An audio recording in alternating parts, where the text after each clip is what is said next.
প্ৰবেশ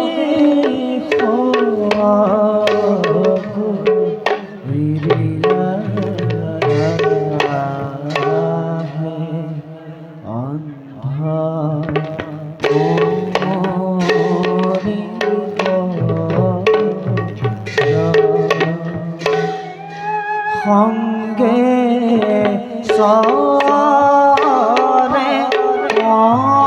অন্ধভাৰ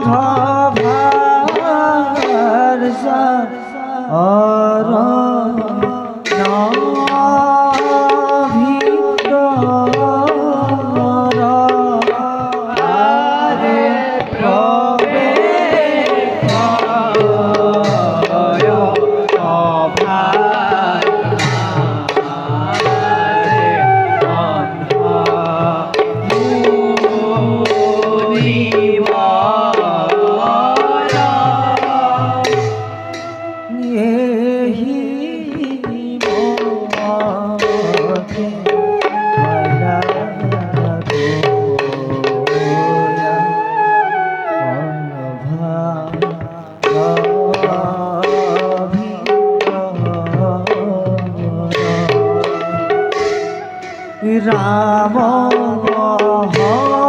হৰি ৰাম হৰি গুণা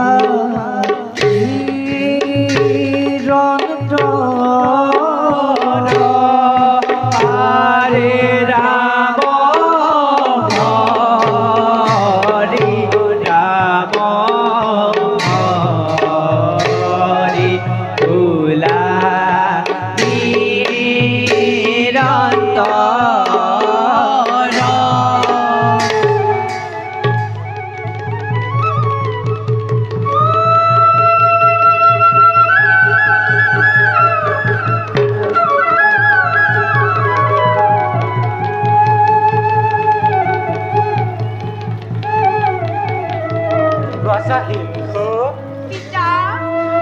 দৃষ্টিহীন পিতা মাতাৰ হে আসলৰ ধন হে কচোন বাছা শুনো তোৰ মুখেৰে হে আমিনো কিমান দূৰ পালো বাছা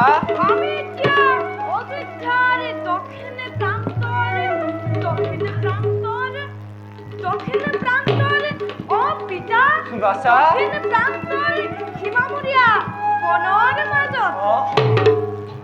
বাছা আই তই আমাৰ বাবে একমাত্ৰ সম্বল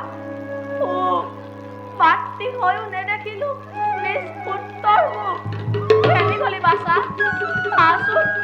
আচোন কাক চাপিয়া আই স্পৰ ফুৰাই কোমল দেহা আনন্দ লঘু টুকুৰি মাত দিয়ে বাছা আই মোৰ শুন তই যে আৰু আমাৰ বাবে কিমান কষ্ট কৰিবি সঁচা কথা বাছা পিতা আমি তোৰ ওচৰত অপৰাধী আমি তোৰ গলগ্ৰ হৈ কিমান যে শাস্তি দিছো বাছা কিমান শাস্তি দিছো নহয় পিতা নহয় আই তোমালোকে তেনেকৈ নকব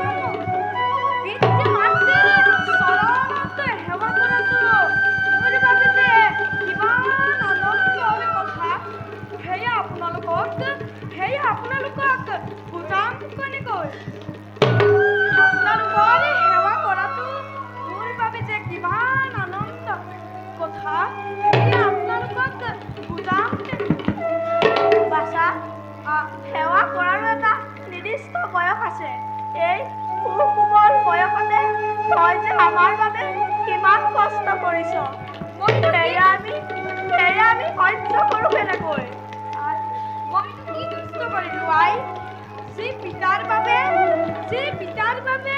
মই এই বিনন্দীয়া সৃষ্টি দেখিলোঁ যি মাতৃয়ে মোক 10 দিন গৰ্ভত ৰাখি পক্ষৰ অমৃতেৰে ডাঙৰ কৰিলে তাৰ প্ৰতিদান জানো কোনো পুত্ৰৰ জীৱনত বুজিব পাৰি কেতিয়াও নহয় হে বাছা তই বৰ ইয়াত ডাঙৰ ডাঙৰ কথা ক'বলৈ শিকিলি হেৰা হে জীৱনেই শিকাইছে তোক যি সময়ত তোৰ সমনীয়াই হাঁহি ধেমালি ৰং ৰহস্যৰে জীৱন উপভোগ কৰিছে তই সেই সময়ত আমাক জীয়াবলৈ জীৱন সংগ্ৰাম কৰিছ হাবিয়ে বননিয়ে ফল মূল বিচাৰিছ লোকৰ দুৱাৰে দুৱাৰে গৈ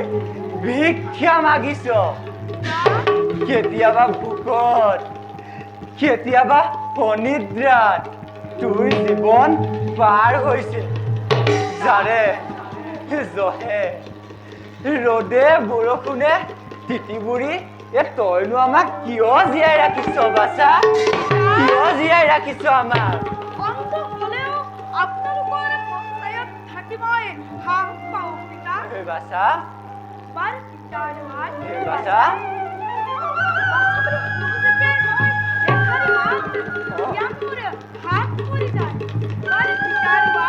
বাছা বল বাছা প্ৰিয়ে বলা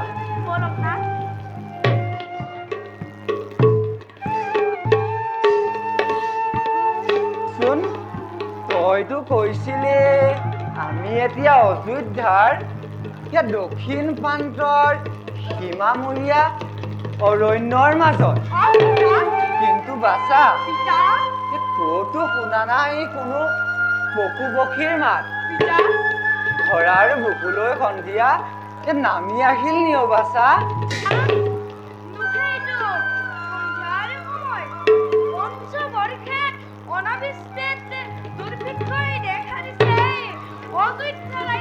কি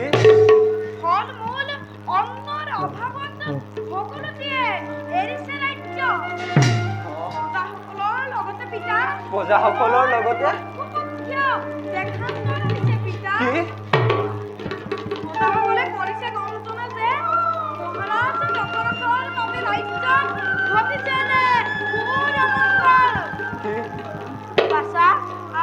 আমাৰ শিপলা আশ্ৰমতো হৈছে নেকি ফল মূলৰ অভাৱ হোৱা নাই মোৰ শিফলা আশ্ৰমত ফল মূলৰ অভাৱ কিন্তু মনত লাগিছে ৰজা দশৰথৰ কুকৰ্মৰ বাবে শান্তি প্ৰিয় প্ৰজাগণে ভুকিছে নিকাৰ ধিক দশৰথ ধিক তোৰ জীৱন পবিত্ৰ ইকাকুকুলত জন্মলৈ অপবিত্ৰ কৰিলি তই এই দুবালি নৰকত তই উপৰি পুৰুষক কিন্তু কিয় তই এতিয়াও ৰাজতন্ত্ৰ কৰিছ ধাৰণ বাছা বাছা বাছা বল বাছা বল প্ৰিয়ে বল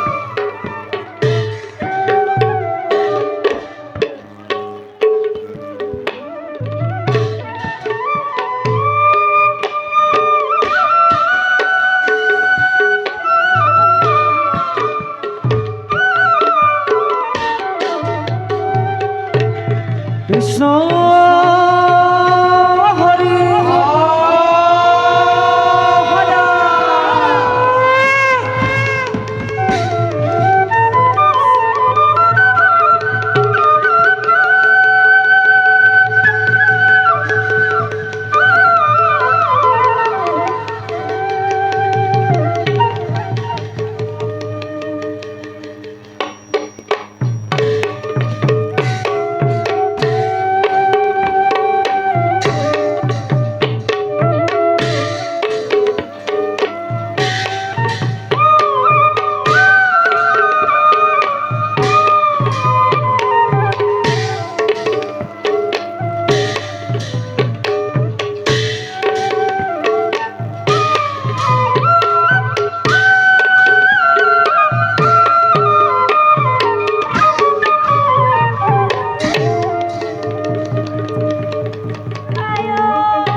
বিধে বিধে ফল মূল তোক ক'লো এই ফল পকি গছৰ তল ভৰিয়ে থাকে তেতিয়া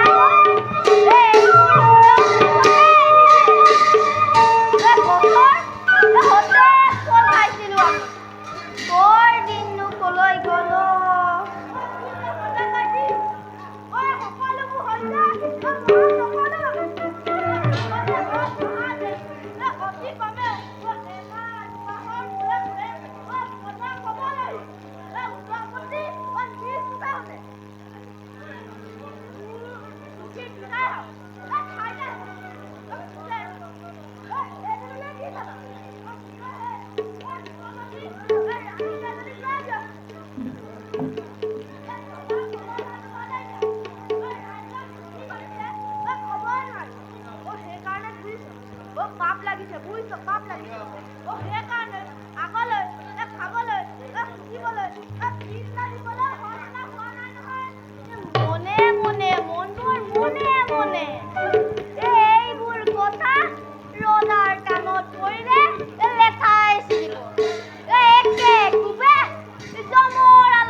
ধিক রাজা দখলত ধিক ধিক রাজা দখলত ধিক ধিক রাজা দখলত ধিক ধিক ধিক মনে নহয় মন্ত্রীবর সাধারণ প্রজায় মুখে ধিক্কার দিছে অপদার্থ বলে চতুর্দিকে শুনময় ধিক রাজা দখলত ধিক রাজা দখলত ধিক ধিক রাজা দখলত ধিক ধিক রাজা দখলত ধিক ধিক ধিক মন্ত্রীবর কান পাতি শুনক আকাশে কয় পশু পক্ষীও কয় প্রজাই কয় ধিক রাজা দখলত ধিক ধিক রাজা দখলত ধিক ধিক রাজা দখলত ধিক ধিক ধিক মহারাজ মন্ত্রীবর মহারাজ মন্ত্রীবর মহারাজ এয়া মাথুন আপোনাৰ মনৰ ভং মহাৰাজ সূৰ্য উদয়ৰ পৰা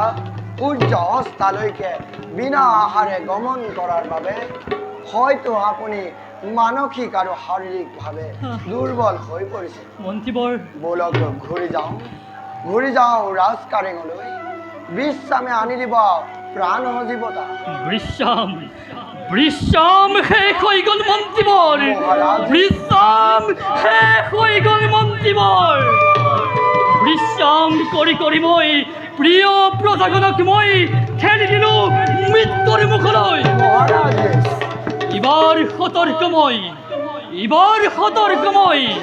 এই অপৰাধ বেৰোতেই যাত্ৰা কৰি মই অমৰাবতীপুৰে মহাৰাজ প্ৰথমে দেবতা সুধিম বৃষ্টিপাত কৰিবলে নকৰে মোৰ অযোধ্যা ৰাজ্যত আৰু যদি নকৰে মন্ত্ৰীবৰ আৰু যদি নকৰে শিৱ মূৰ্তি ধাৰণ কৰি পৰাস্ত কৰি দেবতা সন্মুখ ৰণত বাধ্য কথা কৰি মই বৃষ্টিপাতৰ ক্ষেত্ৰ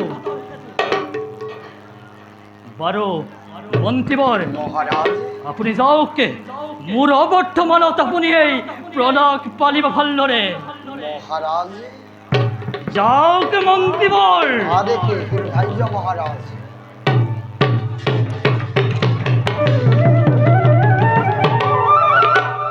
দেবেন্দ্ৰ দেবেন্দ্ৰ দেবেন্দ্ৰ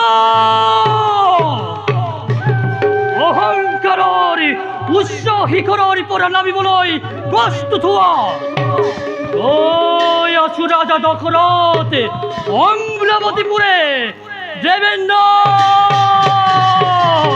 কৃষ্ণ হৰি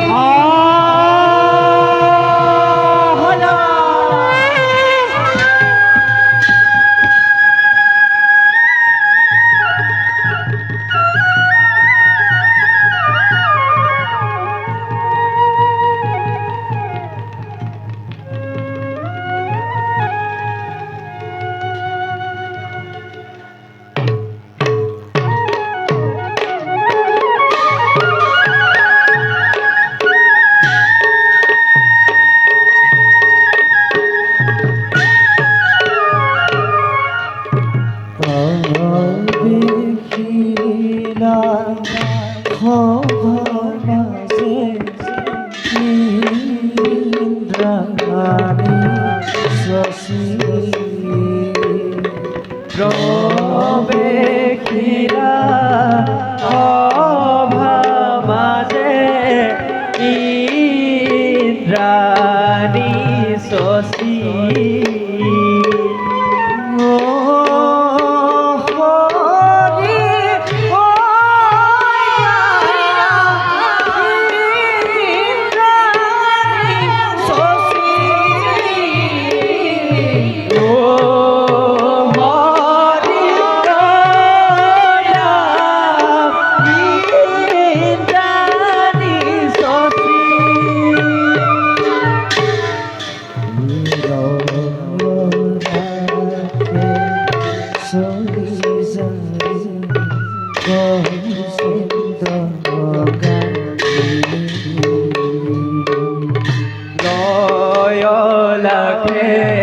চলি যাই কৰেন্দ্ৰ গামিনী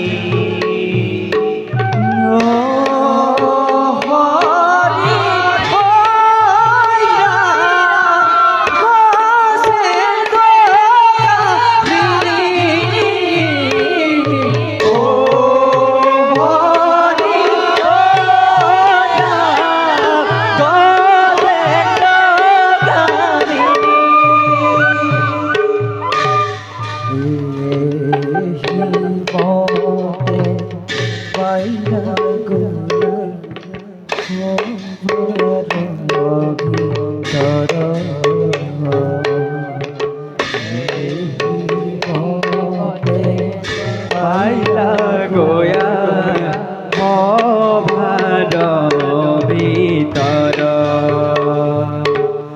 হৰি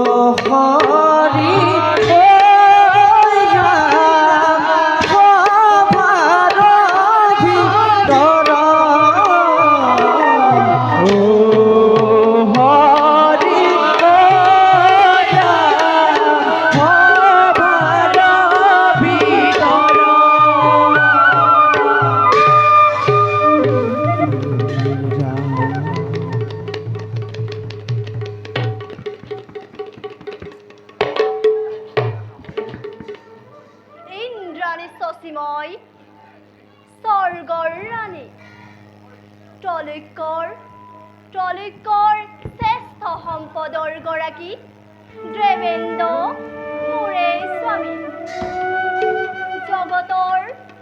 জগতৰ সকলো নাৰীৰে মই হলো ঈৰ্ষাৰ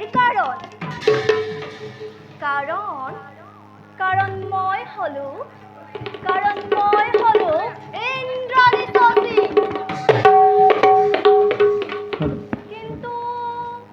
কিন্তু এটা কথা মই নবুজো স্বামী ইমান ৰূপৱতী মই থাকোঁতে শশী কিয় বাৰু স্বামী মোৰ অপেশ্বৰীৰ যাই কাষ চাপি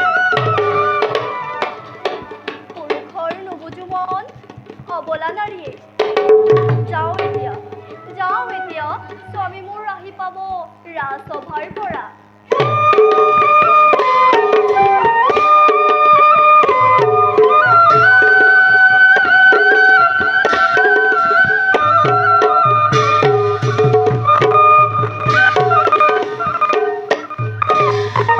কৃষ্ণ হরি জয় যতন জয় জয় যতন জয় জয় যতন জয় জয় জয় জয়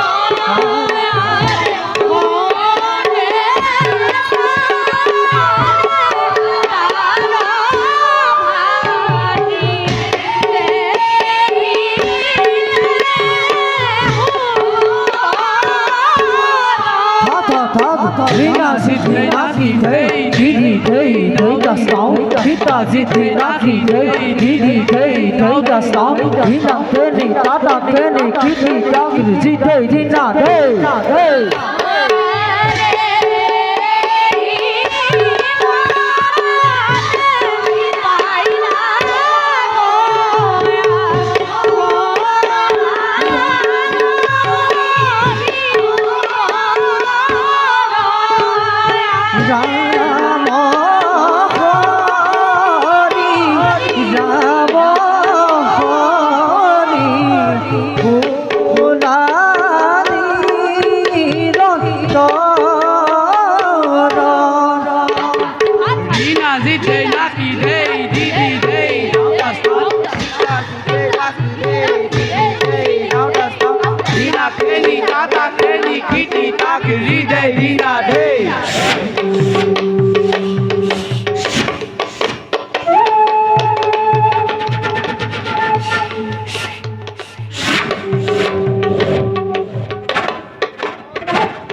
দৈত্য সিংহাসনত অধিষ্ঠিত হোৱা দিন ধৰি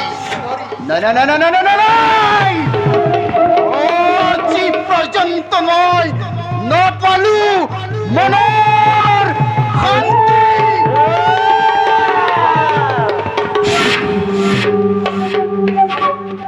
অদিতিৰ নন্দন গোপতি আইন্দাই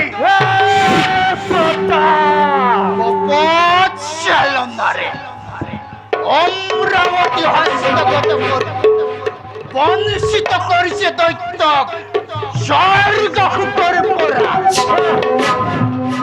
আই যুগে যুগে যুগে যুগে যুগে যুগে করা বংশনার নলম যদি প্রতিকূল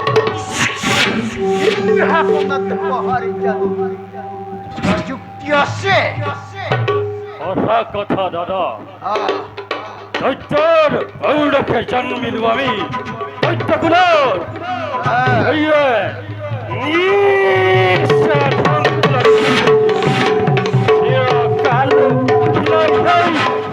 পুরুষ দেবতা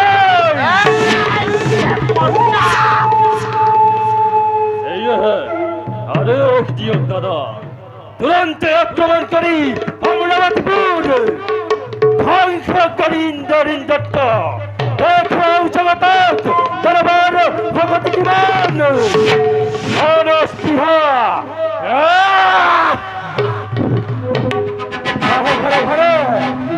বলো দাদা তুরন্ত আক্রমণ করো অমরাবতীপুর শান্ত হো ভদ্রে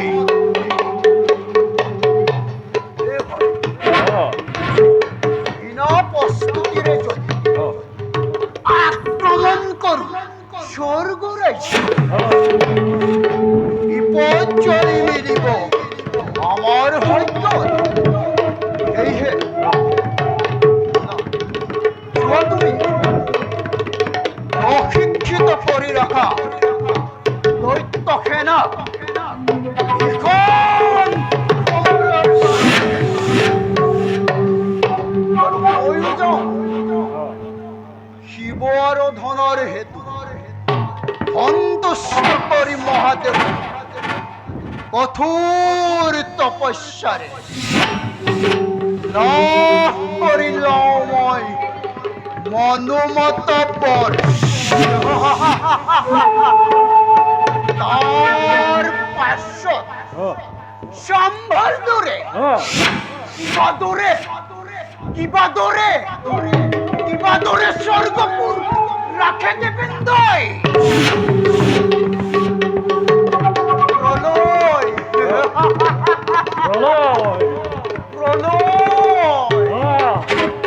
প্ৰলয়েৰ সূচনা কৰছি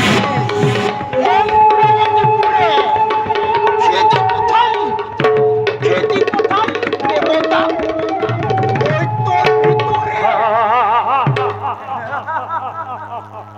দৈত্যৰ বিষয় ৰক্ত নিঃশ্বাস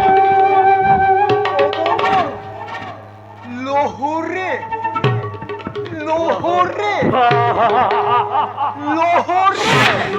উড়িব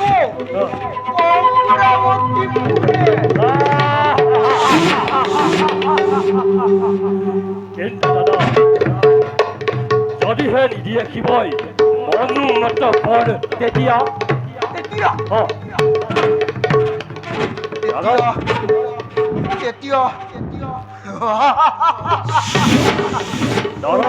আসে যত দৈব ভক্ত জগতর মাঝে আসে যত বিষ্ণু ভক্ত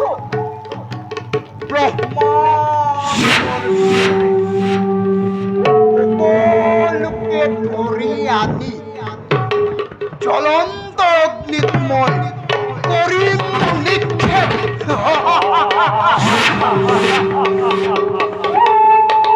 মানতো যদি মহাদেৱ নহয় সদয় তেতিয়া ভাই তেতিয়া কি কৰিম স্বয়ং ব্ৰহ্মা বিষ্ণু শিৱ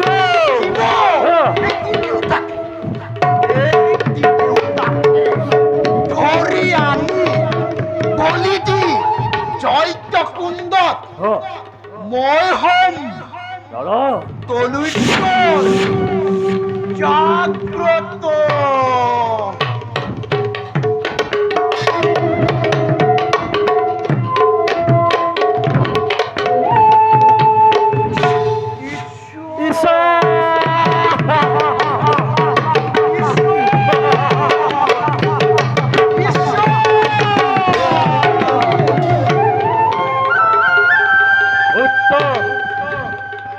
অতি উত্তম দাদা কিন্তু দাদা সহ্য হতে তুমি হিংসাৰ ভাৰ মাৰিবা মনত জানো ভালদৰে ভক্তিতেই তুষ্টকেই ভগৱা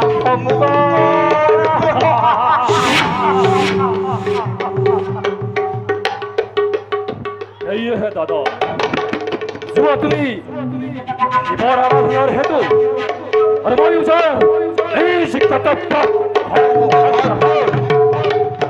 কালিলৈ প্ৰভাততে যাত্ৰা কৰিম মই শিৱ আৰাধনাৰ হেতু হৰ হৰ মহাদেৱ হৰ হৰ মহাদেৱ হৰ হৰ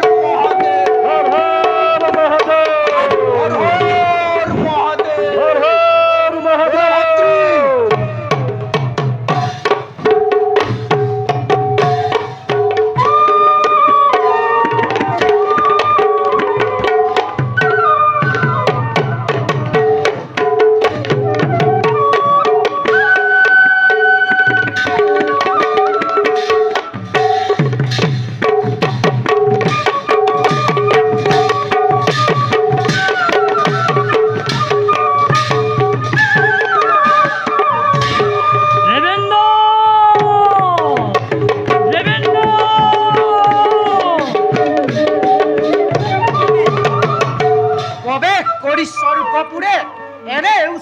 ভংগ কৰিছা দেৱতাৰ শান্তি আৰু দেৱৰাজৰ প্ৰমোদ কক্ষত কোনে দিলে তোমাক দেৱৰাজ ও, বেশ বেশ তেন্তে দিকপাল, সাজু হওয়া, তোমাকেই পরাস্ত করি মই সন্মুখীন হও অহংকারী দেবরাজ ইন্দর। বেশ তেন্তে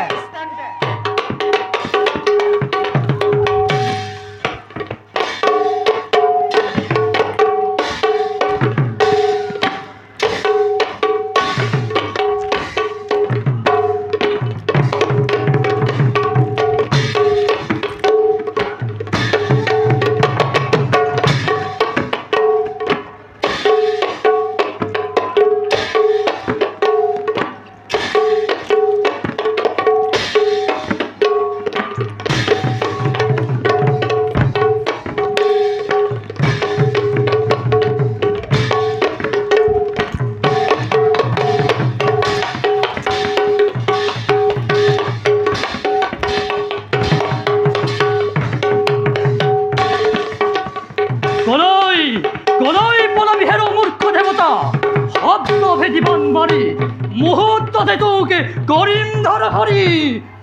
খণ্ড ভেৰিবান অ এৱে তেন্তে ৰাজাৰ খৰচ ক্ষন্ত হওক ৰাজাৰ খৰচ আমি দিকপাল দেৱেন্দ্ৰ সেৱক দেবেন্দৰ হেও হয় মহাৰাজ না দিকপাল, তোবাগৈ দেবেন্দ্ৰকে আহিছে অযোধ্যাৰ নিপতি দখৰতে তেওঁৰ সাক্ষাতৰ বাবে প্ৰলয়ৰ সংহাৰ মূৰ্তি ধাৰণ কৰি আহিছে অযোধ্যাৰ নিপতি ৰাজা দখৰতে। অৱশ্যে জনাম দেৱেন্দ্ৰক আপোনাৰ আগমনৰ বাতৰি, কিন্তু মহাৰাজ ঘণ্টেক অপেক্ষা কৰক দেৱতাৰ অতিথি হলক। বেশ বেশ দিকপাল, কিন্তু ক্ষণিকৰ বাবে কবাগৈ দেবেন্দ্ৰকে ধৈৰ্য চ্যুতি যেন নঘটায়ে ৰাজা দশৰথৰ।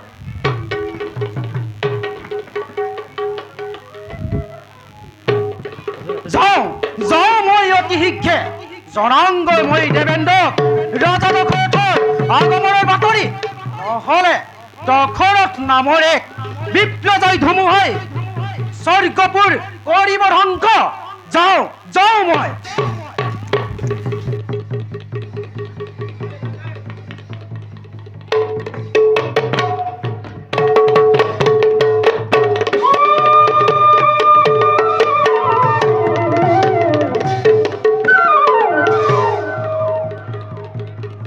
ৰাজকাৰ্যৰ নৈমিত্তিক ব্যস্ততাৰ হেতু দেৱৰাজ অৱসন্ন আজি, সেয়েহে উপভোগ কৰি তেওঁলোকৰ অনুপম নৃত্য গীত প্ৰাণ সজীৱতা আনো ভাগৰুৱা মনত।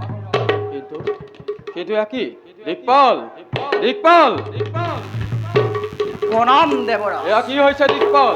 দেৱৰাজ মূৰ্খৰ দৰে আচৰণ নকৰিবা দিকপাল, অপৰাহ বেলা হ'ল উপস্থিত, তেনেস্থলত প্ৰমুখ কক্ষত গন্ধৰ্বগণৰ হবে অদ্যপিতো নাই দেখা দেখি অপেচৰীগণৰ। তুমি হেন দিকপাল থাকোঁতে এবৰ সিহঁতৰ ইমান সাহস কেনেকৈ?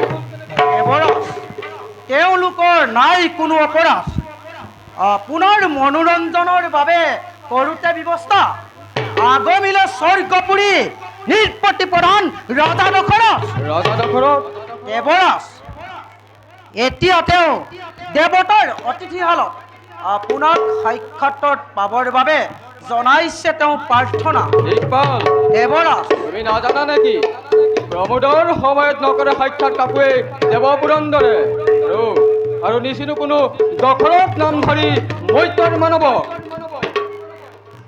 অযোধ্যা নিৰ্পতি প্ৰধান ৰাজা দশৰথ জানে তেওঁ শব্দভেদীবান। শব্দভেদীবান হয় দেৱৰাজ। এতিয়াহে মোৰ পৰিছে মনত। দিকপাল দেৱৰাজ ব'লা ব'লা এতিক্ষণে যাওঁ আমি দশৰথৰ সাক্ষাতৰ হেতু। বলক দেৱৰাজ। ব'লা দিকপাল।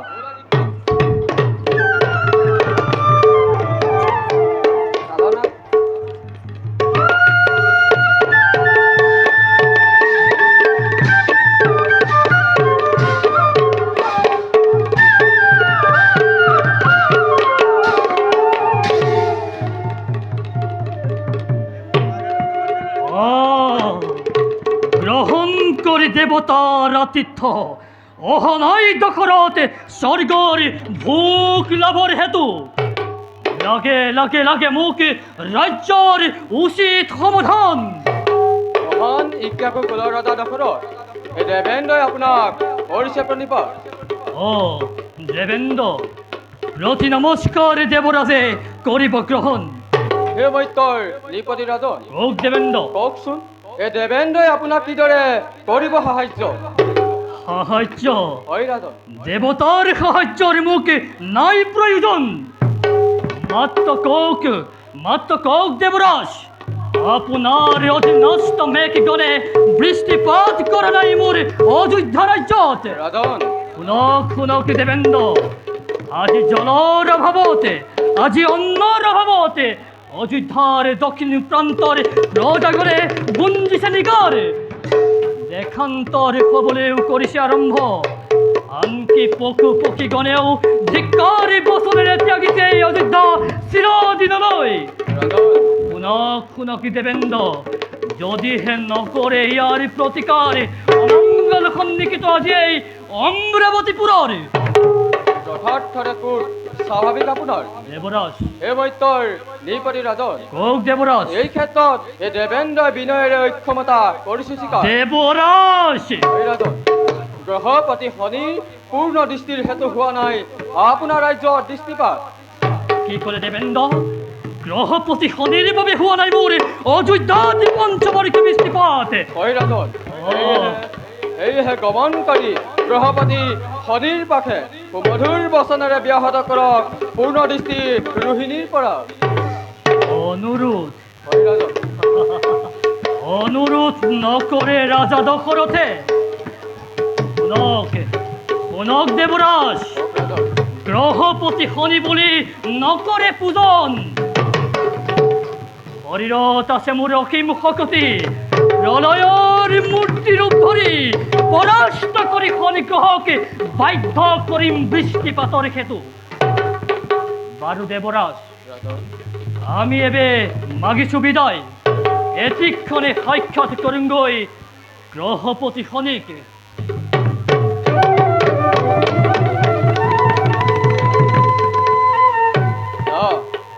হেৰ অহংকাৰী উদ্ধত ৰাজন, গ্ৰহপতি শনিয়ে তোক কৰিব যোগ্য সম্ভাষণ। বলা দিকপাল, এদিকখনে যাওঁ আমি অপেচৰীৰ কাষে, উপভোগ কৰোঁগৈ তেওঁলোকৰ অনুপম নৃত্য গীত। দেৱৰাজ, খুৰা যদি নাথাকে লগত আনন্দ লভিব জানো পাৰি কেৱল অপেশ্বৰী নৃত্য গীতত? দেৱৰাজ, অৰ্থৰে প্ৰকাশিলা মোৰ মনৰ কামনা। বলা দিকপাল, খুৰাৰো কৰিবা ব্যৱস্থা। বলক দেৱৰাজ।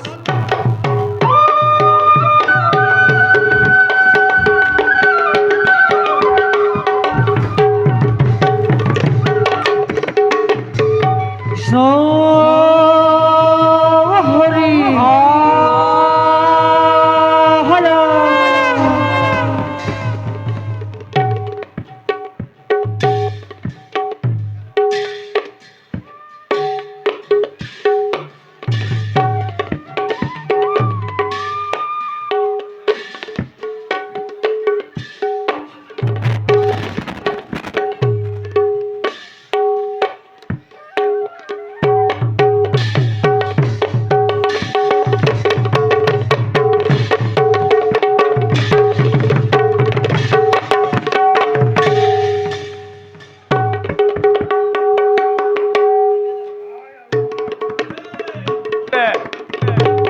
এই গ্ৰহপতি শনিৰ পূৰ্ণ দৃষ্টি কতেই হৰি মানৱ অকাল দুৰ্ভিক্ষই শুনা যায় বজাৰ কাকৰ আৰু দণ্ডাত। এইবাৰ পূৰ্ণ দৃষ্টি মোৰ ৰোহিণীৰ মই ক্ষেত্ৰত, সেয়েহে বৃষ্টিপাত হোৱা নাই অযোধ্যাৰ ৰাজ্যত। কাৰণ অযোধ্যার নিপতি রাজা দশরথে করে নাই কেতিয়াও অনেক পূজন না জানে দশরথে এই হনির প্রভাবের কথা অহংকারে উদ্ধত হই মস্ত হয়েছে বিষয়ৰ ভোজ বিলাকত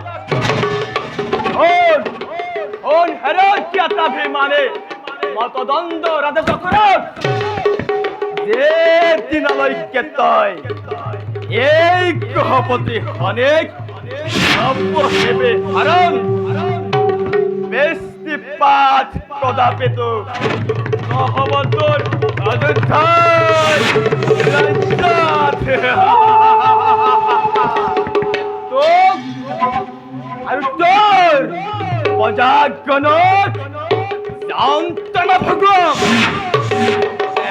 তই এই গ্ৰহপতি হনেক গৰিবে পূজন ওদেৱ কৰি ভালদৰে তোৰ মানৱ এই গ্ৰহপতিৰ হনেৰ মহাত্মা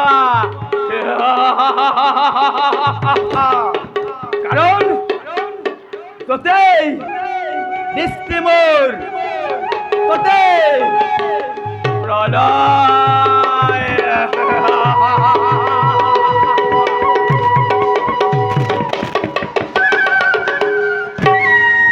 হনি দেবতা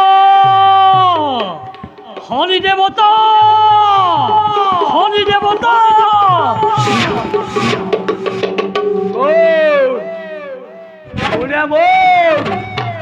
অশ্ৰদ্ধা ভাবে কৰিছে সম্বোধন অশ্ৰদ্ধা সঁচাকৈয়ে শ্ৰদ্ধাৰ পাত্ৰ হোৱাহেঁতেন পালাহেঁতেন তুমি ৰাজা দশৰথৰ পৰা শ্ৰদ্ধাৰ ক্ষতপিতঞ্জলি ও ৰাজা দশৰথ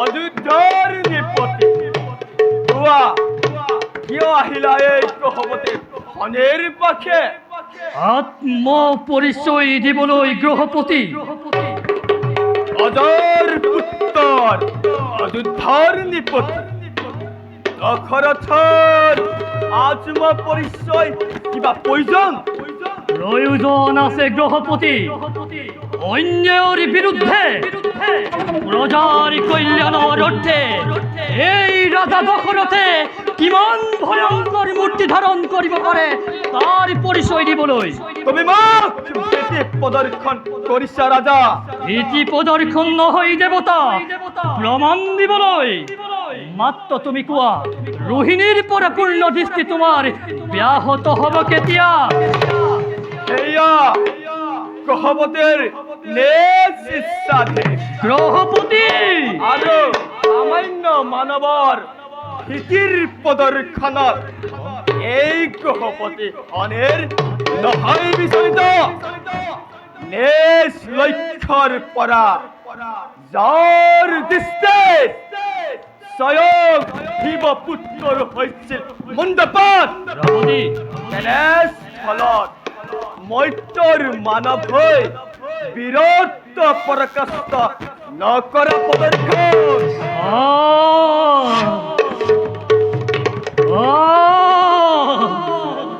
চৈত্যপি নাপাওঁ মোৰ প্ৰশ্নৰ সঠিক সমাধান প্ৰত্যাৱৰ্তন অসম্ভৱ মোৰ বেশ তেন্তে বেশ অহংকারে উদ্ধত গাদন এই হনের পূর্ণ দৃষ্টিতায় চলে পড়ে অস্মতা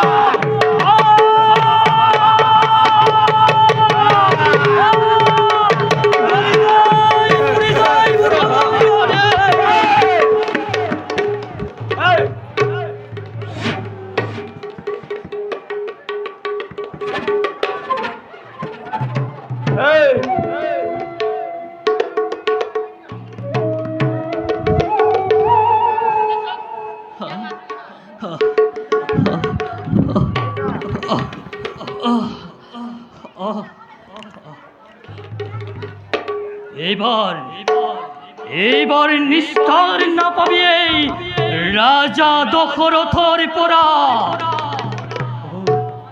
ধন্য ৰাজন, ধন্য। এই গ্ৰহপতি শনিয়ে তোমাক কৰিলে পৰীক্ষা, যাৰ পূৰ্ণ দৃষ্টি কলিকত উঠে দাখৰ কপনি, গ্ৰহপতি যাৰ এক কটাক্ষত জগতত সৃষ্টি হয় প্ৰলয় ধৈৰ্য। গ্ৰহপতি এয়েহে গ্ৰহপতিৰ আগত তুমি হলা সাহসেৰে প্ৰশংসিত বীৰত্ব তোমাৰ। শুনা ৰাজন, ও গ্ৰহপতি আদিত্য পুত্ৰময় গ্ৰহপতি হনে ও তুমিও নিপতি বীৰ আদিত্য কুলৰ, সেয়েহে তুমি মোৰ পৰম আত্মীয়। কোৱা ৰাজা, ও গ্ৰহপতি যি লাগে ল'ব পৰা মনোমত বৰ। অনুমত বল। অ কোন গ্রহপতি অন্য বড়র মুখে নাই প্রয়োজন।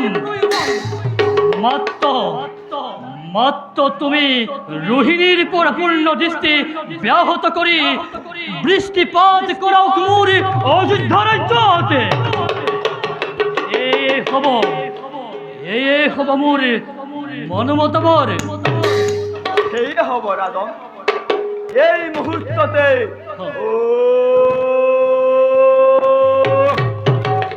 চোৱা ৰাজা, বৃষ্টিপাত কৰিলো মই তোমাৰ ৰাজ্যত। আজিৰ পৰা তুমি অকুল ধাৰা বৃষ্টিপাত হ'ব তোমাৰ ৰাজ্যত। এতিয়া যাওঁ মই নিজ কৰ্তব্যত। যাও গ্ৰহপতি। অগ্ৰহণ।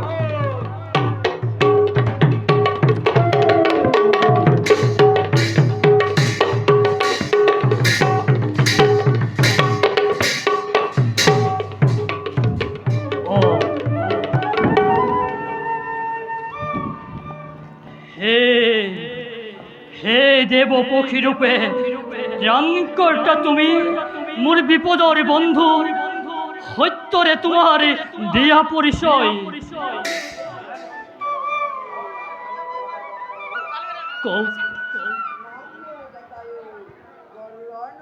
জটায়ু জ্যেষ্ঠ ভাই সম্পান্তি পালি আছো মই পক্ষী ৰজা। বিষ্ণুক চিন্তি পালি আছো মই পক্ষী কুলৰ সকলোটি প্ৰজা। ও জটায়ু, তাৰ মানে তুমি বিনতাৰ নাতি, তুমি জটায়ু। হয় ৰাজা। হে মোর ত্রাণকর্তা বিপদর বন্ধু, আহা আহা জটায়ু, আজি হন্তে আমি বন্ধুত্বর নজরিরে বান্ধ খাও চিরদিনলৈ। আনন্দৰ কথা। আহা জটায়ু। আহা আমি কৰোৱা লিংগন।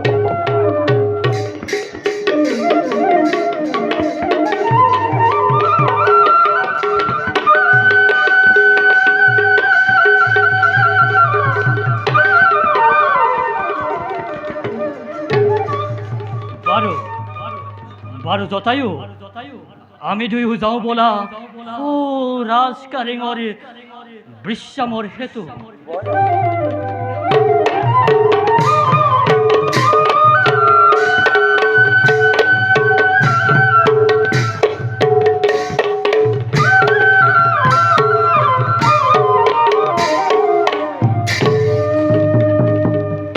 মহাদেব, হর হর মহাদেব, হর হর মহাদেব।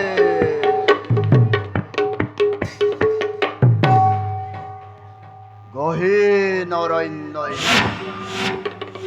প্রকৃতির মনোমোহা স্থান, ইয়াতেই ব্ৰতী হওঁ মই হৰ সাধনত।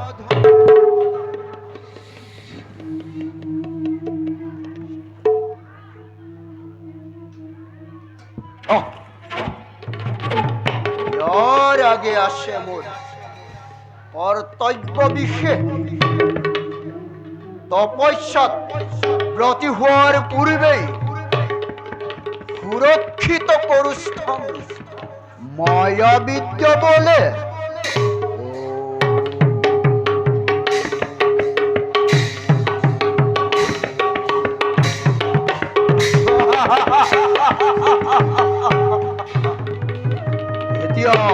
এতিয়া নোৱাৰে কৰিব ইন্দ্ৰাজী দেৱগণে মোৰ তপস্যা ভংগ। একমাত্ৰ চিৰকাংক্ষিত মহাদেৱৰে বাদে যিয়েই কৰিব প্ৰৱেশ এই স্থানত মুহূৰ্ততেই জ্বলি পুৰি ভস্মীভূত হ'ব। এতিয়া মই ব্ৰতী হওঁ সাধনাত।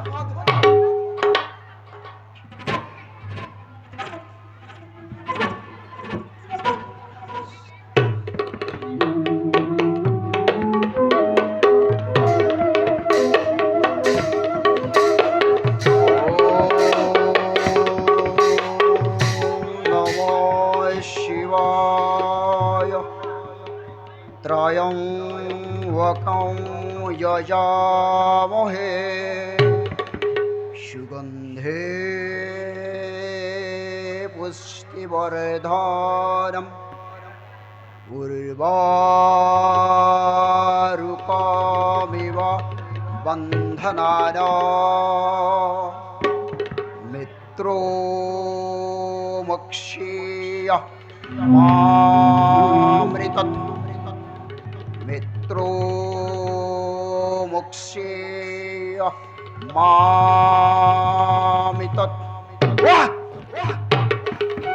এতিয়াও মহাদেৱ নাহিল। এইবাৰ মই একপদে শিৱ আৰাধনা কৰিম।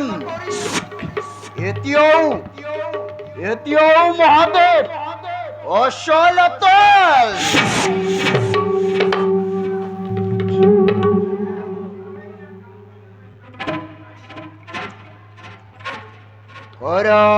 লোভ লপত্রিক ভগত ভগত ভগত জয় অনন্তয়াহুতি কীর্ত প্রসঙ্গপ শশায় ধরা ধরেন্দ্র নন্দ্রিণী রসগ্রসিত্রপত্রপ কল্পনে কশিল্পিনী ইলুশনে রতির মম ইলুশনে রতির মম ইলুশনে রতির মম।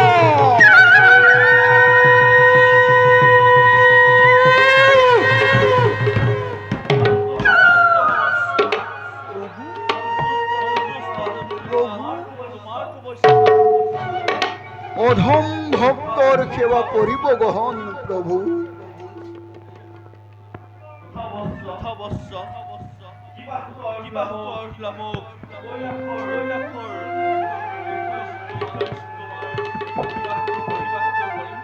হে মহাদেব, সন্তুষ্ট ভক্তর প্রতি অমরত্ববর প্রদান করি কৃতার্থ করক প্রভু।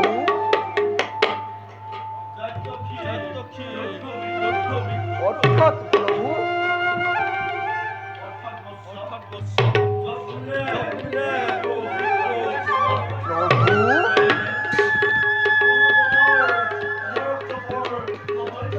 প্রভু প্রভু তেন্তে অন্যবর হে প্রভু দিয়ক মোক এইবৰ হওঁ যেন তৰৈক্য বিজয়ী আৰু প্ৰভু।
মহাদেবে দিলে মুখ অনুমত কর।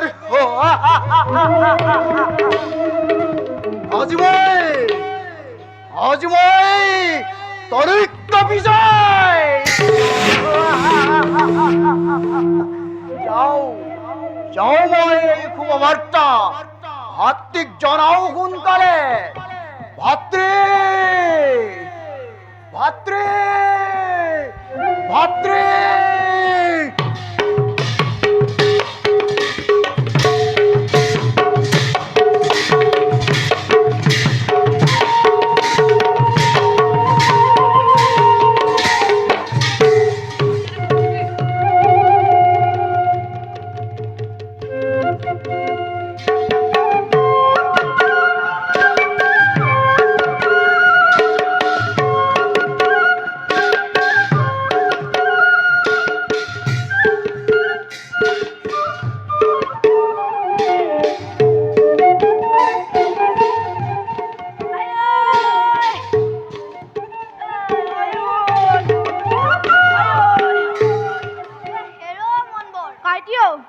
এইদৰে আজি ইয়াত কালিলৈ তাত কিমানো ডলাৰ বগৰী হৈ ঘূৰি ফুৰিবি।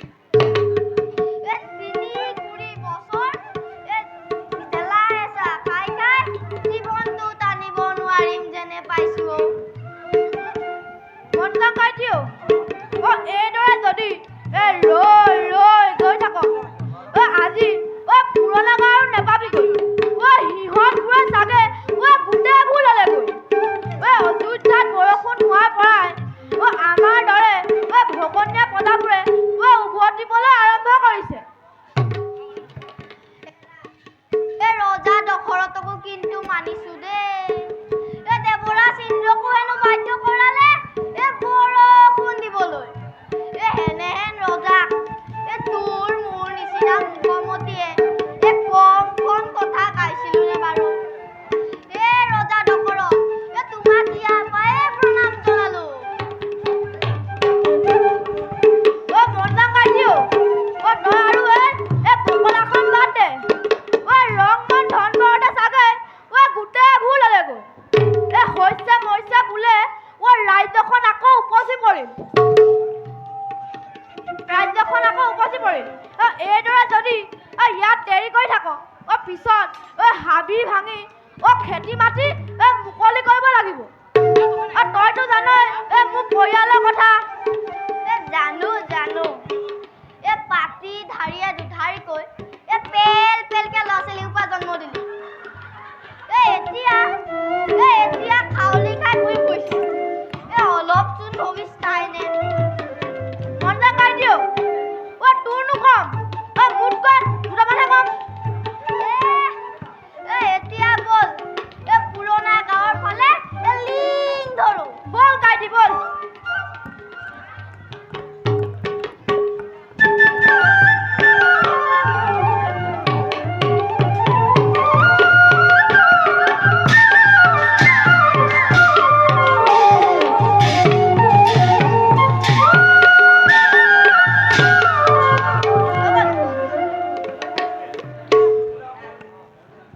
মন্ত্ৰীবৰ মহাৰাজ অৱশেষতে বৃষ্টিপাতে আনি দিলে অযোধ্যালৈ প্ৰাণ সজীৱতা।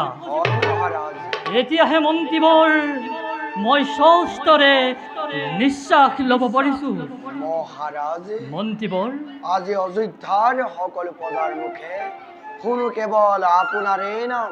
মন্ত্ৰীবৰ সকলোৱে আনন্দৰে হৰিনাম গাই কৰিছে আপোনাৰে গুণানুকীৰ্তন। মন্ত্ৰীবৰ মহাৰাজ আজি অযোধ্যাৰ সকলো পদাৰ হৈ এই মহামন্ত্ৰী সুমন্তই আপোনাক জনাইছো প্ৰণাম।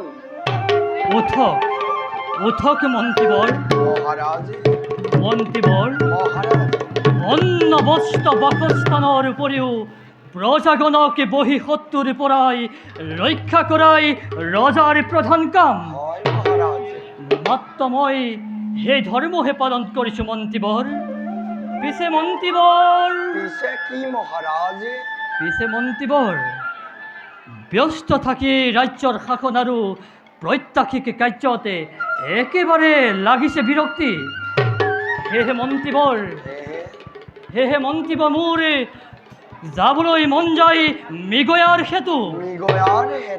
সেয়েহে মন্ত্ৰীবৰ কাইলৈ প্ৰবাসতে মই যাত্ৰা কৰিম মৃগয়াৰ সেতু। মোৰ অৱৰ্তমানত আপুনি এই প্ৰজাকে ভালদৰে পালিব। তেন্তে মন্ত্ৰীবৰ, মহাৰাজ আজিলৈ ইমানতে সভা ভংগ কৰা হওক। বলক।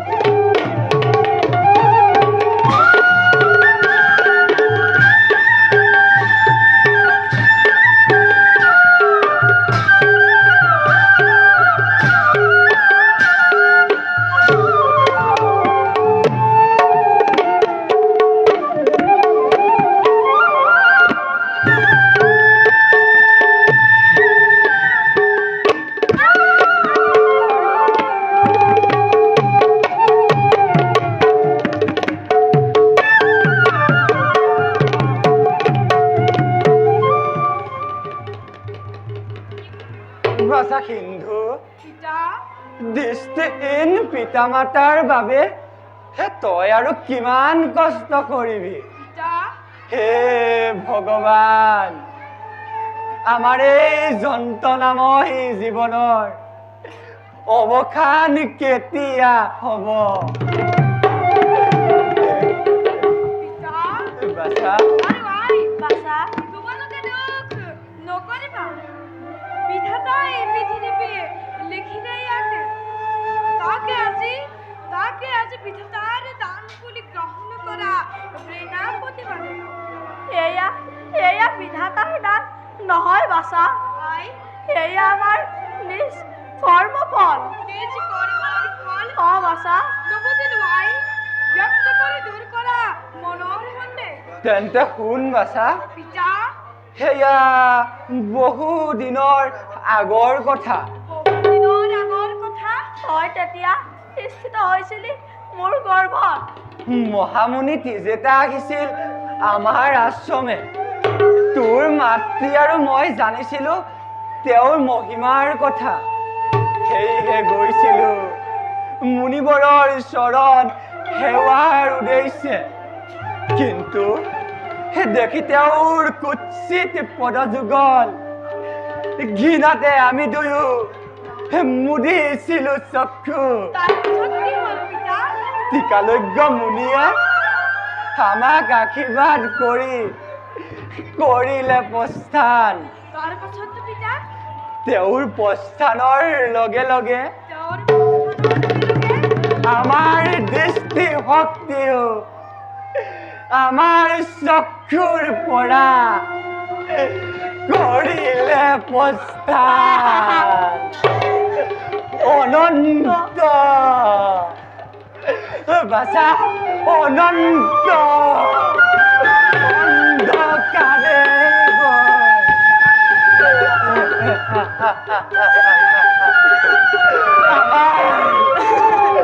আমাৰ জীৱনৰ সৰ্বস্ব বাছা।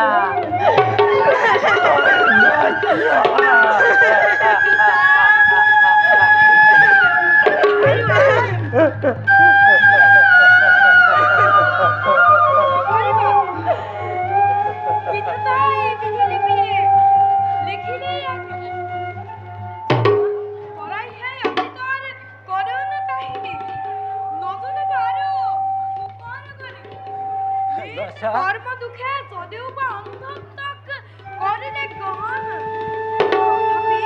তথাপি সেই ভগৱান অন্তৰালে দুয়োৰে মনৰ অন্তত বাৰু পিতাৰ বাই বাছা লাহে লাহে বেলিটিয়ে অস্তস্থলৈ কৰিছে গমন।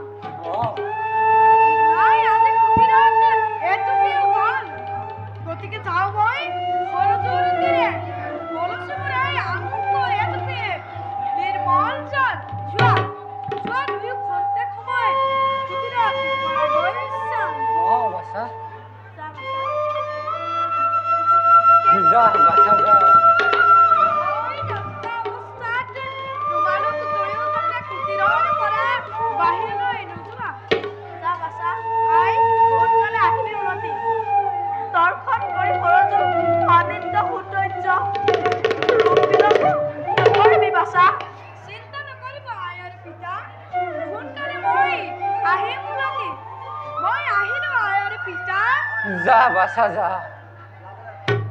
প্ৰিয়ে, নাথ তুমি মন কৰিলানে আমাৰ বাছা কিমান ডাঙৰ হ'ল, নাথ কিমান জ্ঞানী হ'ল। কেতিয়াবা তাৰ মুখত শুনি জ্ঞান গৰ্ভৰ কথা মই যেন বিস্মিত হৈ যাওঁ। আৰু তেতিয়া কেনে লাগে জানা, কেনে নাথ সি যেন আমাৰ পুত্ৰ নহয়, সি যেন সাপ অৱস্থ কোনো এক স্বৰ্গৰ দেৱতাহে। সাপ মোচনৰ বাবে মৰ্ত্যত কটাইছে জীৱন। আৰু কেতিয়াবা কেনে লাগে জানা, কেনে নাথ সি যেন তোমাক মোক এৰি গুচি যাব, কিনো গুচি যাব বহু দূৰলৈ। কি হ'ব বুলি কথা ভাবে আপুনি? যাক মই 10 দিন গৰ্ভত ধাৰণ কৰিলো, যাক নিজ বক্ষৰ অৰ্পিতেৰে ডাঙৰ কৰিলো, সি বাৰু আমাক এৰি কিয় যাব? এনেকুৱা কথা কৈ মনো কষ্ট নিদিব এই দুকুনি মাতৃক। বলক আমি কুটীৰলৈ যাওঁ। ব'লা প্ৰিয়ে, ব'লা।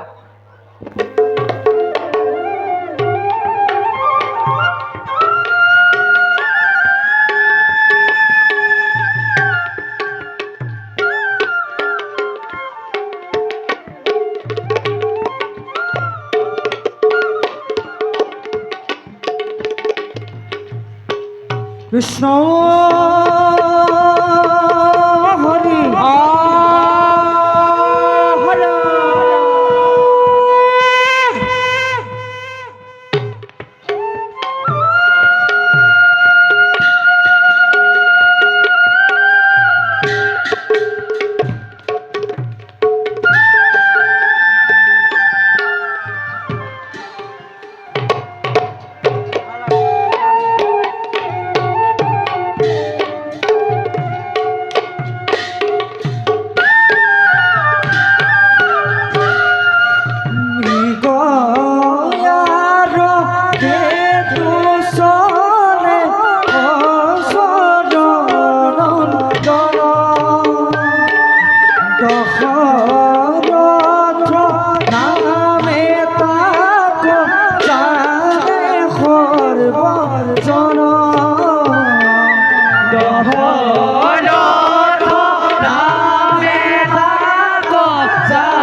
মৃগৰ সন্ধানে আহি আহি উপস্থিত হলোহি মই সৰজু নদীৰ তীৰৰ পাৰ। মোৰ অচক্ষে কেনিনো হেৰাল সেই সুন্দৰ হৰিণ।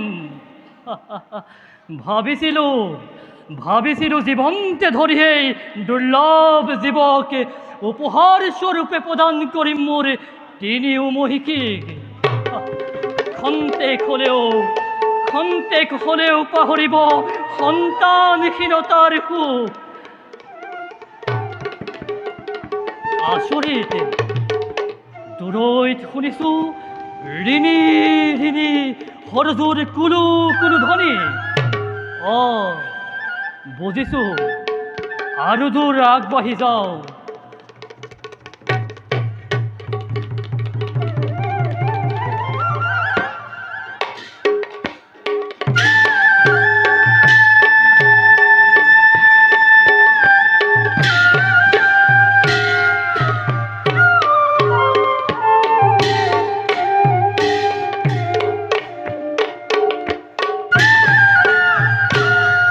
জল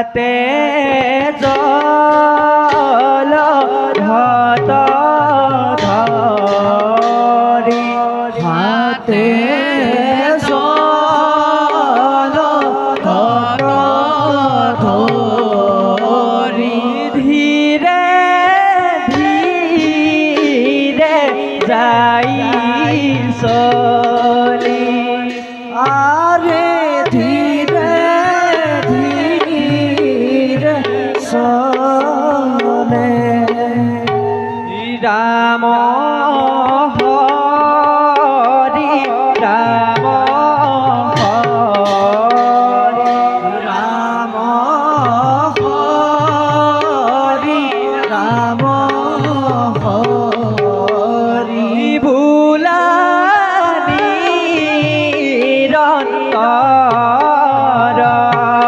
আরে ভুলানি রন্তর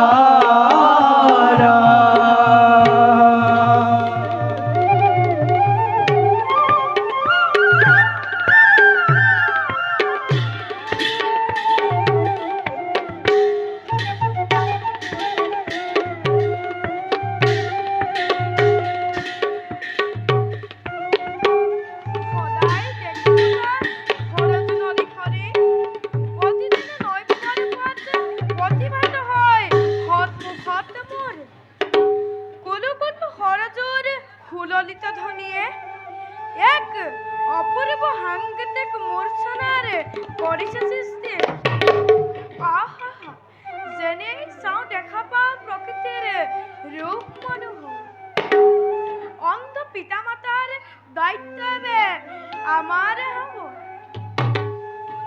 জীৱনৰ সৰহ সময় তেওঁলোকৰ শ্ৰদ্ধাতেই যায় নিজৰ বাবে ভাবিবলৈ আহৰেই নাই তথাপি সুখীময় লাভ কৰে পিতামাতাৰ চৰণ ছায়া কিবা কিবি ভাবি ভাবি বহু সময় অভাৱতে কৰিলো বিয়া যাওঁ জল লৈ ঘূৰি যাওঁ নিজ আশ্ৰমতে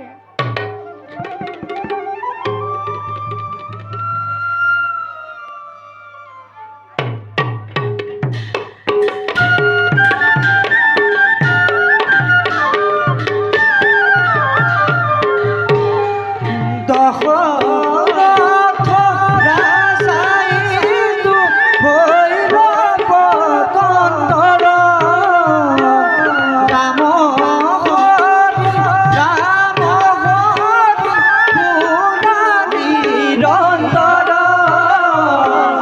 রাম হরি রাম হরি পুরা নিরন্তর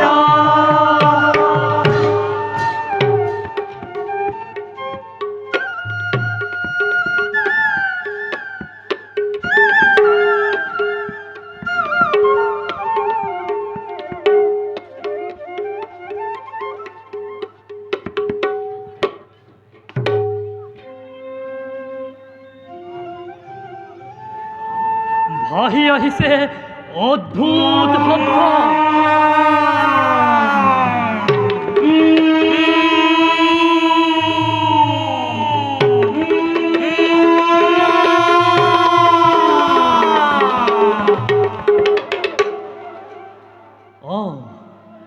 বুজিছো বুজিছো মই উন্মত্ত গজৰাজৰ এটি দলে এই অৰণ্যটি কৰিছে আশ্ৰয় গ্ৰহণ নহয় নহয় সিহঁতে পান কৰিছে সৰজুৰ নিৰ্মল জল যদিহে নকৰো ইয়াৰ মই প্ৰতিকাৰ অমংগল মোৰ আজি সন্নিকট কি কৰা যায় কি কৰা যায়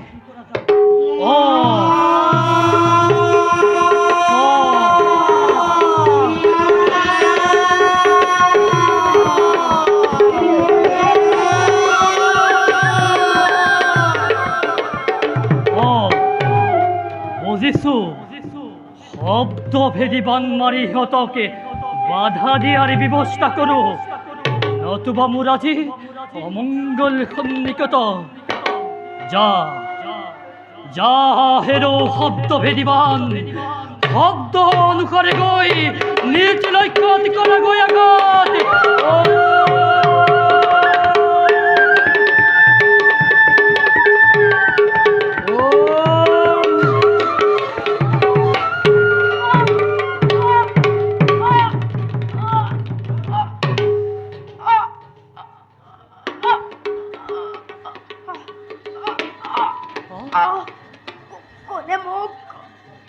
কোনে মোক কৰিলি হৰবিদ্ধ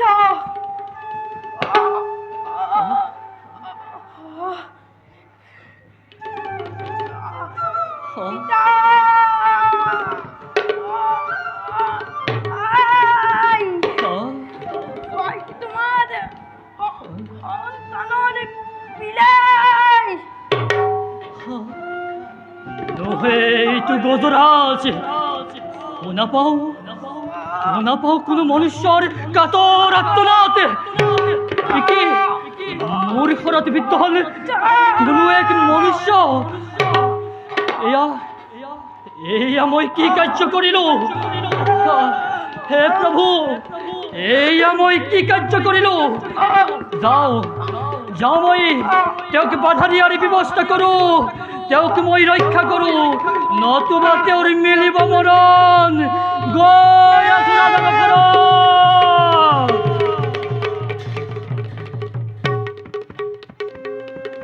আপনি কিবা উদ্দেশ্য আনিব খোজ মোৰ দৰে নিৰীপ্ৰাণিক পথি চকুৰে দেখিছো অন্ধকাৰ কোন তই অদম বৰ্বৰ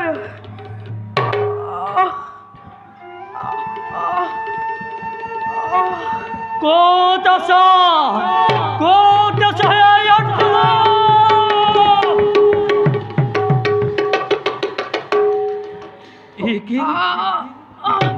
এইটো গজৰাজ মোৰ ঘৰতে বিদ্ধ হ'ল কোনো এক মুনিৰ কুমাৰ হে মুনি কুমাৰ ক্ষমা কৰা মুনি কুমাৰ অজ্ঞানতেহে মই কৰিলোঁ প্ৰহাৰ কোন তই অদম বৰ্বৰ মুনি কুমাৰ তই মোক অকাৰণে কৰিলি প্ৰহাৰ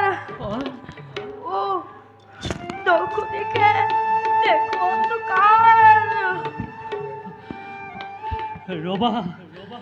ৰবা মুনি কুমাৰ অজৰ পুত্ৰ মই নিপতি অযোধ্যাৰ মৃগৰ সন্ধানে আহিছিলোঁ মই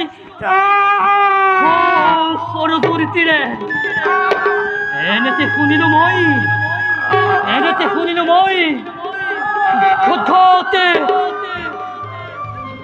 ঘটঘটে জলৰ শব্দ ভাবিলোঁ মুনিপুত্ৰ উন্মত্ত গজৰাজে কৰিছে সৰজুৰ জলপান ভাবিলোঁ মুনিবৰ মোকো কৰিব পাৰে আক্ৰমণ সেয়ে মুনি কুমাৰ সেয়ে প্ৰহাৰিলোঁ মই ভক্তমে নিবান আৰু মুনি পুত্ৰ এই বানে কাহিনী আছে তোর প্রতি আর প্রাণ নয় কিন্তু না জানালে চক্রান্ত রাজা অপ্রয়োগ তারা তুমি অপ্তপেদি বানর জীবনা আশ্রমত অপেক্ষারত বৃত্ত পিতা আৰু আই মোক প্রতি এই অন্ধ পিতা মাতারু নলানেও প্রাণ নাই কি কলা অন্ধ পিতা মাতা তার মানে তুমি পুত্র হয়ে এই অন্ধ মুনির কিন্তু কি করিবা পিঠি ইয়াকে লিখিলে ললাতে নহয় যন্ত্রণা নহয় দারুণ যন্ত্রণা নহয় ওরে হৃদয়ের ওরে তালা কাহি দিয়া ৰাজা ৰবা ৰবা মুনিপুত্ৰ তুমি নোৱাৰা মৰিব তোমাক লৈ যাম মই অযোধ্যা নগৰে ৰবা মুনিপুত্ৰ ৰাজপত্যৰ পত্য তুমি আৰোগ্য হবা মুনিপুত্ৰ ৰবা আৰু ৰাজা মোৰ মুনিপুত্ৰ হৃদয়েৰ ওৰে তালা কাহি দিয়া ৰাজা ৰবা ৰবা মুনিপুত্ৰ যাও ওৰে তীৰে ৰবা ওৰকে চলে যা ৰবা মুনিপুত্ৰ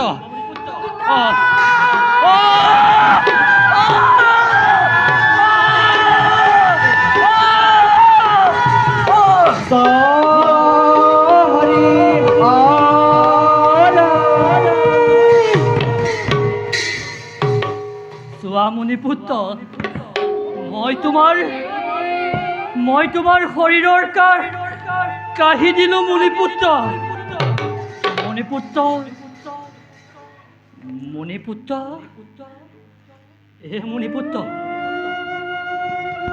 মুনিপুত্ৰ মুনিপুত্ৰ মুনিপুত্ৰ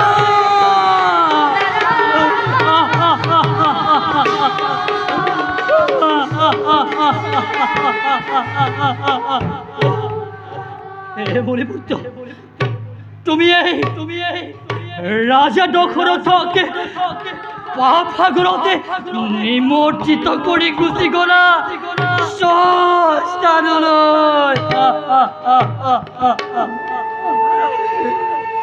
হে প্ৰভু এই ৰাজা দশৰথৰ জীৱনত ইয়াকেই লিখিলা প্ৰভু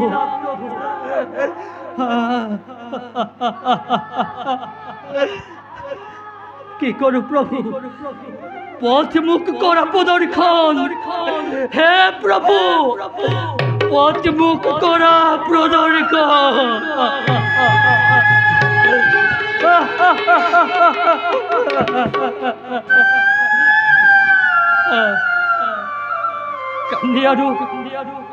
কান্দি আৰু কোনো লাভ নাই লৈ যাওঁ মুনিপুত্ৰৰ নিথৰ দেহ তেওঁৰ পিতৃ মাতৃৰ কাষলৈ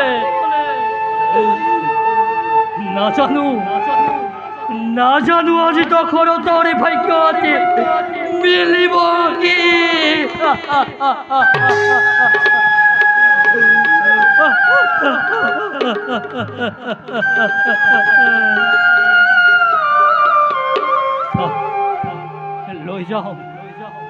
লৈ যাওঁ মই নকৰি পলম পিতৃ মাতৃৰ কাষলৈ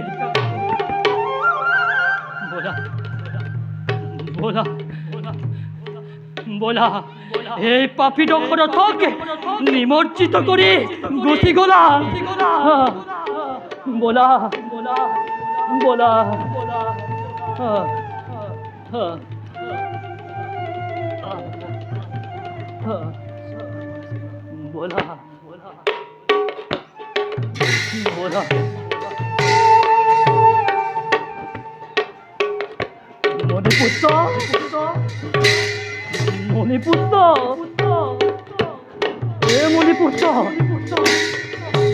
মণিপুত্ৰ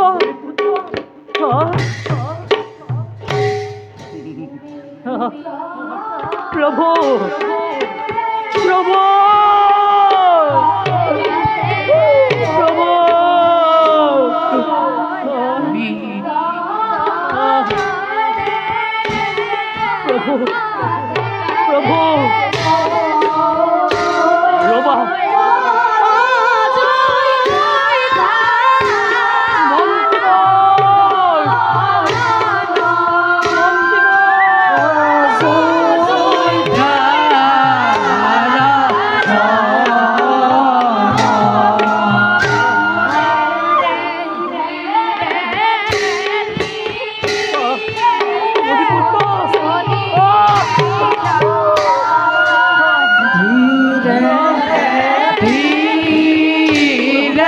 চলি ৰাজা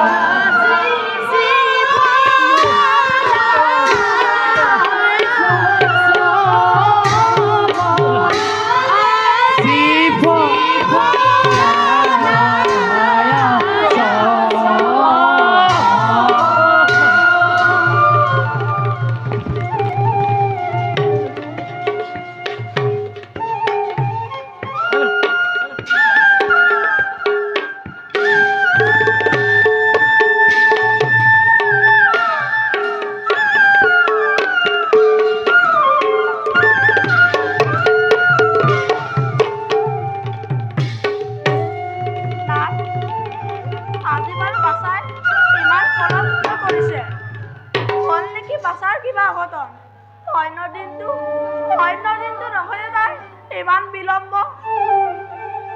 প্ৰিয়ে নাথ তুমিনো কি দুৰ্ভাৱনাবোৰ মনলৈ আনা তুমি ভবাৰ দৰে সুৰুজৰ বান্ধি তোলা ঘাট নহয়তো ইমান নিকট আমাৰ আশ্ৰমৰ পৰা হে যাব লাগে বুলুকাৰে হে বহু দূৰ আগুৱাই সেয়েহে হয়তো আমাৰ বাছাৰ অলপ পলম হৈছে প্ৰিয়ে নাথ প্ৰিয়ে মাতৃৰ আকলো আহিলৈ সন্তানক সদায় বিচাৰ কাষতে সেয়েতো দুৰ্ভাৱনা হয়তো মাতৃৰ ভাৱে প্ৰিয়ে সেয়া শুনক নাথ পুত্ৰৰ ভৰিৰ খোজৰ শব্দ কিন্তু ইমান ধীৰে ধীৰে বাছাই আজি আহিছে কিয় নাথ কিয় প্ৰিয়ে কিমান বয়স হৈছে তাৰ সেই সুকোমল বয়সতে আমাৰ বুজা কঢ়িয়াব লগা হৈছে প্ৰতিদিনে কাম কৰি কৰি হয়তো সি অলপ ভাগৰি পৰিছে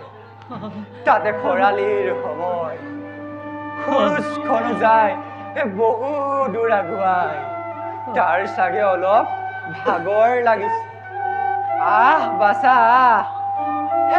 তই আমাৰ বাবে কিমান কষ্ট কৰিবি কি হ'ল বাছা মৌন হৈ ৰলি যে কি কৰিবি আমাৰ দুৰ্ভাগ্যৰ বাবে হে মুনিবৰ নুহু তদুপুত্তময় অজৰ পুত্ৰময় নৃপতি অযোধ্যাৰ ৰজা দশৰথ হে আপুনি আহিছে মোৰ শ্ৰীফলা আশ্ৰমে আহক ৰাজা আহক কেনে আছে আপুনি কেনে আছে আপোনাৰ মৰমৰ প্ৰজাগণ শুনিছো বোলে অযোধ্যাৰ দুলিবাৰ অতৰালে নিজ বাহুবলে আপোনাক তীখাখন দিবলৈও পুত্ৰ মোৰ নাই আশ্ৰমত সি গৈছে সুৰুজুৰ তীৰে নিৰ্মল জল আনিবলৈ নালাগে মুনিবৰ নালাগে মোক আসন বসন পাৰে যদি মুনিবৰ পাৰে যদি দিয়ক অভিশাপ দাৰত হৈ যাওকে দশৰথৰ নামেই পৃথিৱীৰ পৰা অসীম প্ৰতাপী হে বীৰ দশৰথ তুমি হে বিখ্যাত অযোধ্যাৰ ঈশ্বৰ তুমি কিন্তু কিয় এনেদৰে হে কৰিছা ক্ৰন্দন ঘটে নেকি কিবা অঘটন হে পুনৰ ৰাজ্যত শুনিছো দুৰ্দিনটো আঁতৰ হ'ল অযোধ্যাৰ ৰাজ্যত নাথ প্ৰিয়ে শুনিছো মই পুত্ৰৰ পৰা অত্যাপিও অপুত্ৰক দশৰথ নৃপতি সেয়ে সুকত কাতৰ হৈ পালেহি আমাৰ আশ্ৰমে পুত্ৰৰ উপায় দি কৃতাৰ্থ কৰক নাথ নালাগে নালাগে আই নালাগে বুকে উত্তৰ ৰতন কাৰোবাৰ সন্তানকে শেষ কৰি মই নিবিচাৰো কাৰোবাৰ পুত্ৰক হত্যা কৰিলা মুনিবৰ কাক ৰাজা কাক কোন সেইটো দুৰ্ভগীয়া হে জগতৰ মাজে কিবা নাম পিতা মাতাৰ কিবা আছিল তাৰ অপৰাধ কিন্তু অনুতাপৰ অশ্ৰু জ্বলে বুলি চাবচোন ৰাজন ৰাজন মুখেৰে মোৰ আজি নোলাই বচন তথাপিও মুনিবৰ কৰ্ণ প্ৰভাতৰ এটি কুক্ষণতে